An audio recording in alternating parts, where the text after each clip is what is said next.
Start करते हैं हम आज टॉप 30 जीके जीएस।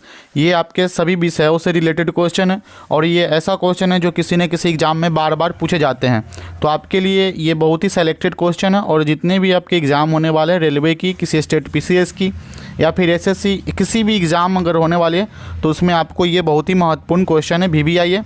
तो चलिए स्टार्ट करते हैं। आज का पहला क्वेश्चन है, बारूद बनाने में निम्न में से किस एक का इस्तेमाल किया जाता है।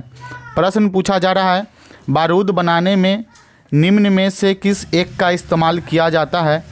ऑप्शन ए है मैग्नीशियम सल्फेट, बी है पोटेशियम नाइट्रेट, सी सोडियम सिट्रिएट और डी है कैल्शियम सल्फेट। तो बताइए फ्रेंड्स, इसका सही आंसर क्या हो जाएगा। इसका सही आंसर होगा ऑप्शन बी पोटेशियम नाइट्रेट। क्या हो गया? Option B potassium nitrate. Next प्रश्न है आपका, बर्फ़ पानी पर क्यों तैरता है। बर्फ़ जो है पानी पर क्यों तैरता है। ऑप्शन ए, बर्फ़ में वायु भरी होती है, बी, बर्फ़ का घनत्व पानी से कम होता है, ऑप्शन सी, पानी का बर्फ़ से ज़्यादा गहरा होना, या डी, बर्फ़ का घनत्व पानी से ज़्यादा होना। तो इसका सही आंसर क्या होगा फ्रेंड्स। इसका सही आंसर हो जाएगा ऑप्शन बी, बर्फ़ का घनत्व पानी से कम होना। क्योंकि आप फ्रेंड्स देखते होंगे जब पानी ये है तो बर्फ़ इसके अक्सर ऊपर जो है तैरते रहते हैं, इसके कुछ ना कुछ भाग ऊपर तैरते रहते हैं। तो ये ऐसा क्यों होता है? क्योंकि बर्फ़ का जो घनत्व होता है, डेंसिटीज़ का जो होता है, पानी से क्या होता है? कम होता है। तो जिसका डेंसिटी कम होगा वो ऊपर क्या होगा? तैरता रहेगा। नेक्स्ट क्वेश्चन है, आपूर्ति अपनी मांग का स्वयं सृजन करती है, कथन किस अर्थशास्त्री का है। प्रश्न है आपूर्ति अपनी मांग का स्वयं सृजन करती है, कथन किस अर्थशास्त्री का है। तो फ्रेंड्स ऑप्शन है एडम स्मिथ, बी जेबी से, सी मार्शल और डी केन्स। तो इसका सही आंसर क्या होगा फ्रेंड्स। इसका सही आंसर हो जाएगा ऑप्शन बी जेबी से।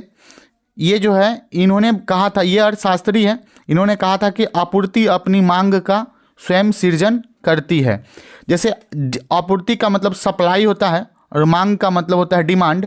इंग्लिश में क्या कहते हैं? मांग को कहते हैं डिमांड और ये सप्लाई। देखिए सप्लाई जो है, किसी दुकान में अगर कोई वस्तु रखी हुई है तो वो जो अपनी जो डिमांड मार्केट में कैसे वो सृजन होगा, वो मांग है जो स्वयं सृजन करती है। चलिए आपका नेक्स्ट प्रश्न है। नेक्स्ट है, किस पुरास्थल के दुर्ग में 7 अग्निकुंड प्राप्त हुए हैं। देखिए ये प्रश्न जो है कह रहा है किस पुरास्थल के दुर्ग में 7 अग्निकुंड प्राप्त हुए हैं। ऑप्शन ए है हड़प्पा, बी मोहनजोदड़ो, सी लोथल और डी कालीबंगा। तो इसका सही आंसर फ्रेंड्स क्या होगा। इसका सही आंसर होगा ऑप्शन सी लोथल। देखिए लोथल से ही एक दुर्ग है, उसमें 7 अग्निकुंड प्राप्त हुए हैं। नेक्स्ट प्रश्न है, गांधी इरविन समझौता में किसने मध्यस्थता की भूमिका अदा की थी। देखिए गांधी इरविन समझौता हुआ था तो उसमें पूछ रहा है कि मध्यस्थ की भूमिका किसने अदा की। Option A Motilal Nehru, B Tej Bahadur Sapru, C Annie Besant और डी चिंतामणि। तो बताइए फ्रेंड्स, इसका सही आंसर क्या हो जाएगा। इसका सभी लोग जानते हैं, इसका सही आंसर हो जाएगा ऑप्शन बी तेज प्रताप सप्रू। देखिए हम आपको बता दें, ये जो प्रश्न है आपको हर एक एग्जाम में इससे रिलेटेड, गांधी इरविन समझौते से रिलेटेड पूछे ही जाते हैं, इसलिए इस प्रश्न को याद कर लें। चलिए नेक्स्ट है, निम्नलिखित में से कौन सी नदी ऑस्ट्रेलिया में नहीं बहती है। फ्रेंड्स पूछी जाता है प्रश्न है, निम्नलिखित में से कौन सी नदी ऑस्ट्रेलिया में नहीं बहती है। Option A Orange, B Flinders, C Hunter और डी गिलबर्ट। तो इसका सही आंसर क्या होगा फ्रेंड्स। इसका सही आंसर हो जाएगा ऑप्शन ए ऑरेंज। ये बाकी 3 नदी ऑस्ट्रेलिया में बहती है लेकिन ऑरेंज नदी ऑस्ट्रेलिया में नहीं बहती। नेक्स्ट प्रश्न है, भारत में स्थानीय स्वशासन का जनक किसे कहा जाता है। भारत में स्थानीय स्वायत्त शासन का जनक किसे कहा जाता है। Option A Lord Lytton, B Lord Ripon, C Lord Curzon और डी लॉर्ड डलहौजी। तो फ्रेंड्स इसका सही आंसर क्या हो जाएगा। इसका सही आंसर हो जाएगा option B Lord Ripon. Lord Ripon को भारत में स्थानीय स्वायत्त शासन का जनक कहा जाता है। फ्रेंड्स नेक्स्ट प्रश्न है आपका, डीएनए फिंगरप्रिंटिंग का आधार है। डीएनए फिंगरप्रिंटिंग का आधार है, तो फ्रेंड्स इसका सही आंसर क्या हो जाएगा? डीएनए फिंगरप्रिंटिंग का सही आधार क्या है? तो इसका सही आंसर हो जाएगा ऑप्शन डी, डीएनए बहुरूपता। डीएनए बहुरूपता जो है डीएनए फिंगरप्रिंटिंग का आधार होता है। नेक्स्ट प्रश्न है, केंद्रीय सतर्कता आयोग की स्थापना किसकी अनुशंसा पर की गई थी? देखिए केंद्रीय सतर्कता आयोग है एक, उसकी स्थापना पूछ रहा है किसकी अनुशंसा पर की गई थी? ए कृपलानी समिति, बी संथानम समिति, सी गोड़वाला प्रतिवेदन और डी भारतीय प्रशासनिक सुधार आयोग। तो फ्रेंड्स इसका सही आंसर क्या हो जाएगा? इसका सही आंसर होगा ऑप्शन बी संथानम समिति। संथानम समिति के ही अनुशंसा पर केंद्रीय सतर्कता आयोग की स्थापना की गई थी। नेक्स्ट प्रश्न है, ताम्र संदूषण से बचने के लिए पीतल के बर्तनों पर सामान्यतः किस धातु की परत चढ़ाई जाती है? ताम्र संदूषण से बचने के लिए पीतल के बर्तनों पर सामान्यतः किस धातु की परत चढ़ाई जाती है? ऑप्शन ए टिन की, बी जस्ते की, सी एल्युमिनियम की और डी शीशे की। तो फ्रेंड्स इसका सही आंसर क्या हो जाएगा? इसका सही आंसर होगा ऑप्शन ए टीन। देखिए टीन की ही धातु जो है किस पर चढ़ाई जाती है? पीतल की बर्तनों पर चढ़ाई जाती है। क्यों चढ़ाई जाती है? ताम्र संदूषण से बचने के लिए। नेक्स्ट प्रश्न है, भारत में असंगठित मुद्रा बाजार। भारत में असंगठित मुद्रा बाजार का अत्यधिक अस्थिर भाग है। ए सरकारी प्रतिभूति बाजार, बी व्यापारिक बिल बाजार, सी याचना मुद्रा बाजार और डी जमा प्रमाण पत्र बाजार। तो बताइए फ्रेंड्स इसका सही आंसर क्या होगा? असंगठित मुद्रा बाजार का अत्यधिक अस्थिर भाग क्या है? तो इसका सही आंसर फ्रेंड्स क्या होगा? ऑप्शन सी याचना मुद्रा बाजार। क्या होगा? याचना मुद्रा बाजार। ऑप्शन सी इसका राइट आंसर है। नेक्स्ट प्रश्न है आपका, भारत इलेक्ट्रॉनिक्स लिमिटेड जिसे बेल कहा जाता है, इसरो के सहयोग से बनता है। मतलब आपसे प्रश्न पूछा जा रहा है कि जो बेल है यह इसरो के सहयोग से बनता है। ऑप्शन दिया हुआ है कृषि प्रौद्योगिकी के लिए, गैस सौर सेल के लिए, परमाणु तकनीक के लिए और सीडेक के लिए। तो फ्रेंड्स इसका जो है सही आंसर हो जाएगा गैस और सेल। गैस और सेल के लिए ही जो है भारत बेल है। बेल इसरो के सहयोग से बनता है। किसके सहयोग से? गैस और सेल के सहयोग से बनता है। इसका राइट आंसर क्या हो जाएगा? डी। नेक्स्ट प्रश्न है, प्रथम जैन संगीति किसने आहूत की थी? प्रथम जैन संगीति किसने आहुति की थी? तो इसका सही आंसर फ्रेंड्स हो जाएगा ऑप्शन डी स्थलभद्र ने। स्थूलभद्र ने जैन संगीति आहूत, प्रथम जो जैन संगीति हुआ था वो आहूत किया था। किसने किया था? स्थलभद्र ने। नेक्स्ट प्रश्न है, भारत में सर्वाधिक शिक्षित बेरोजगारों का प्रतिशत वाला राज्य है। पूछा जा रहा है कि भारत में सर्वाधिक शिक्षित बेरोजगारों का प्रतिशत वाला राज्य है। मतलब जहां सर्वाधिक शिक्षित होने के बावजूद भी सबसे ज़्यादा बेरोजगार किस राज्य में है? Option A Kerala, option B Manipur, C Andhra Pradesh और डी गुजरात। तो फ्रेंड्स सबसे पहले जानते हैं कि सर्वाधिक शिक्षित वाला राज्य है कौन? तो वो है केरल। लेकिन केरल होगा तो सबसे ज़्यादा बेरोजगार, जब सर्वाधिक शिक्षित हुआ तो सबसे ज़्यादा बेरोजगार कहाँ है? सर्वाधिक शिक्षित बेरोजगार कहाँ है? केरल में ही। तो ऑप्शन ए इसका क्या हो गया? राइट आंसर हो गया। नेक्स्ट प्रश्न है, कौन सा मैसूर युद्ध मंगलौर की संधि से संपन्न हुई? कौन सा मैसूर युद्ध मंगलौर की संधि के साथ संपन्न हुई? प्रथम, तृतीय, चतुर्थ या द्वितीय? तो फ्रेंड्स इसका सही आंसर क्या है? इसका सही आंसर है ऑप्शन डी द्वितीय। देखिए द्वितीय मैसूर युद्ध हुआ था तो मंगलौर की संधि के साथ ही संपन्न हुआ था, मतलब खत्म हुआ था। फ्रेंड्स नेक्स्ट प्रश्न है आपका, आपतित किरण आपतन बिंदु पर और परावर्तित किरण सभी एक तल में होते हैं। पूछा जा रहा है कि आपतित किरण आपतन बिंदु पर और परावर्तित किरण सभी एक तल में होते हैं। पृष्ठ, स्पर्श रेखा, अभिलंब और परावर्तन कोण। तो फ्रेंड्स इसका सही आंसर क्या हो जाएगा? Option C. ऑप्शन सी इसका सही आंसर हो जाएगा अभिलंब। आपतन बिंदु जो है अभिलंब, आपतित किरण और आपतन बिंदु अभिलंब पर परावर्तित किरण सभी क्या होते हैं, एक ही तल में होते हैं। नेक्स्ट प्रश्न है, उपभोक्ता किस वस्तु की कीमत घटने पर उपभोग घटा देता है? उपभोक्ता किस वस्तु की कीमत घटने पर उपभोग घटा देता है? तो ए श्रेष्ठ वस्तु, बी निम्न वस्तु, सी गिफिन वस्तु और डी उदासीन वस्तु। फ्रेंड्स इसका सही आंसर क्या होगा? इसका सही आंसर होगा ऑप्शन सी, गिफिन वस्तु की जब कीमत घटता है तो उपभोक्ता क्या करता है, उपभोग को घटा देता है। नेक्स्ट है, निम्न में से किस देश में स्थानांतरण कृषि के तमराई के नाम से जाना जाता है? पूछा जा रहा है कि स्थानांतरण कृषि को तमराई के नाम से जाना जाता है, लेकिन किस देश में जाना जाता है?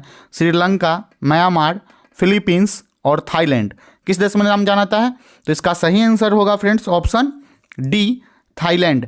थाईलैंड में स्थानांतरण कृषि को तमराई के नाम से जाना जाता है। नेक्स्ट प्रश्न है, निम्नलिखित में से किस राज्य में वर्ष 2011 की जनगणना का ह्रास हुआ था? पूछा जा रहा है फ्रेंड्स, किस राज्य में 2011 की जनगणना में जनसंख्या का ह्रास हुआ था? ह्रास मतलब होता है कमी हुआ था। तो नागालैंड, सिक्किम, मणिपुर और केरल। तो फ्रेंड्स इसका सही हो जाएगा नागालैंड। नागालैंड में 2011 की जनगणना में जनसंख्या का ह्रास हुआ था। नेक्स्ट प्रश्न है, ध्वनि तरंगे किसके कारण प्रतिध्वनि उत्पन्न करते हैं?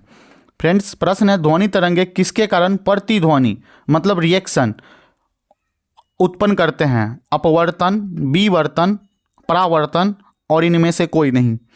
फ्रेंड्स इसका सही आंसर हो जाएगा ऑप्शन सी, परावर्तन के कारण ही कोई भी ध्वनि तरंग जो है प्रतिध्वनि उत्पन्न करता है। नेक्स्ट प्रश्न है, किसी शुष्क सेल में विद्युत का उत्पादन कैसे होता है, किसके कारण होता है? पूछा जा रहा है शुष्क सेल में विद्युत का उत्पादन किसके कारण होता है? ऑप्शन ए रासायनिक ऊर्जा से होता है, बी ऊष्मीय ऊर्जा से होता है, सी यांत्रिक ऊर्जा से होता है और ऑप्शन डी नाभिकीय ऊर्जा से होता है।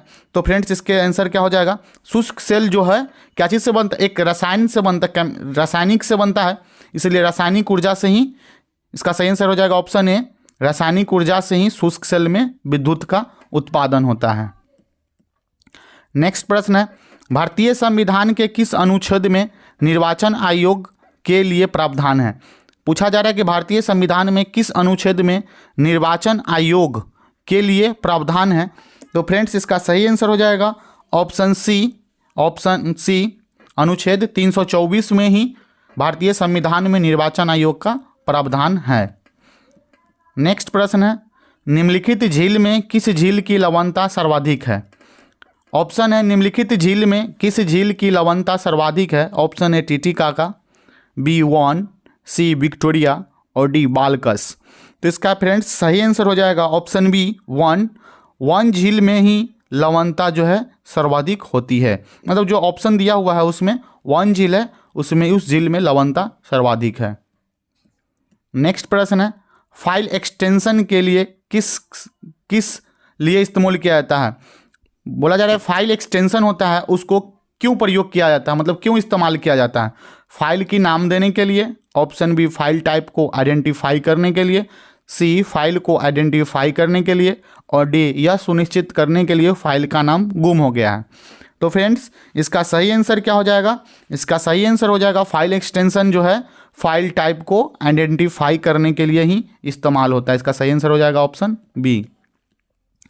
नेक्स्ट है, निम्न में से किस रोग का प्रतिजैविक द्वारा निदान नहीं किया जाता है? ऑप्शन ए क्षय रोग, बी हैजा, सी टेटनस और डी खसरा। देखिए प्रतिजैविक द्वारा निदान किसको नहीं किया जाता है? तो इसका सही आंसर हो जाएगा फ्रेंड्स, इसका सही आंसर है डी, ऑप्शन डी खसरा। खसरा को प्रतिजैविक द्वारा निदान नहीं किया जाता है। निम्नलिखित पदार्थों में से किसकी चालकता तापक्रम के साथ बढ़ती है? निम्नलिखित पदार्थों में से किसकी चालकता तापक्रम के साथ बढ़ती है? ऑप्शन ए तांबा, बी जर्मेनियम, सी चांदी और डी लोहा। फ्रेंड्स इसका जो है सही आंसर क्या होगा? इसका सही आंसर होगा ऑप्शन बी जर्मेनियम।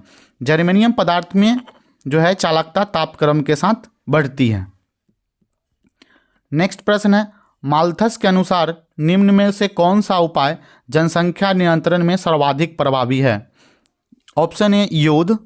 पूछ रहा है कि जनसंख्या नियंत्रण में सर्वाधिक प्रभावी क्या युद्ध करा के किया जा सकता है? नहीं।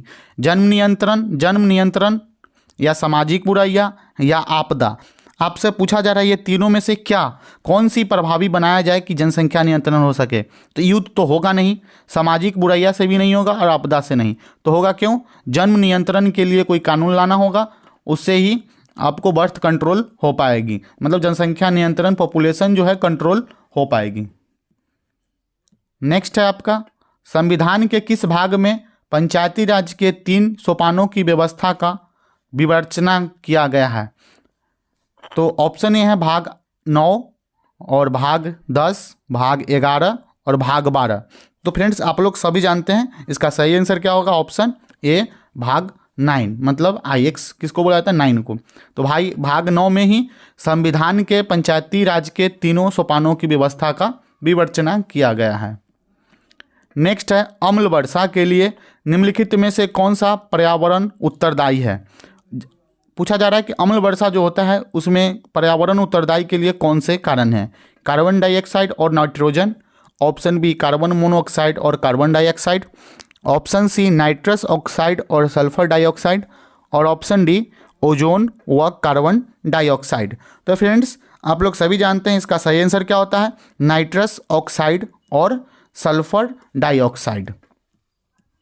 नेक्स्ट है, एक कण जिसकी कम से कम एक विमा 10⁻⁷ मीटर से कम हो क्या कहलाता है? तो फ्रेंड्स ये सभी आप लोग साइंस में पढ़े होंगे कि 10⁻⁷ विमा जिसकी होता है उसको हम लोग क्या कहते हैं?